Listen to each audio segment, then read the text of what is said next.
చూడండి ఏంటి ఏం జరుగుతుంది సమాజంలో అని ఆలోచన చేస్తే ఒక ఆయన ప్రార్థన పెడతాడుగా, ఆయనే కాదు బోల్డ్ మంది పెడుతున్నారుగా ప్రార్థన పెడతాడు. ప్రార్థన అంతా కూడా ఒక ఉపదేశం ఉండదే, ఒక వాక్యం ఉండదే, ఒక సత్యం ఉండదే.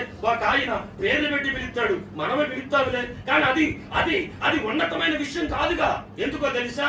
ఆయన బాగుపరిచేవాడు ఒకడని, స్వస్థత లేని మరొకొందరని, ప్రవచనాలు మరికొంతమందిని. ఇవన్నీ తప్పు కాదు. ప్రవచనాలు ఉన్నాయండి, స్వస్థతలు ఉన్నాయండి, పేరు పెట్టి పిలవడాలు ఉన్నాయండి. కానీ అదే సేవ, అదే పరలోకము, అదే మార్గము, అదే ఒక మనిషికి అవసరమని ఎలా బోధించగలుగుతావు? స్తోత్రము కలుగులు గాక. వాటికంటే, నీ రోగము కంటే, నీ దేహము కంటే, నీ శరీరము కంటే, నీ భౌతిక అవసరముల కంటే అత్యున్నతమైనటువంటి పరలోక పట్టణముడదని నోటిలో ధైర్యముగా చెప్పగలరా? బోధించగలరా?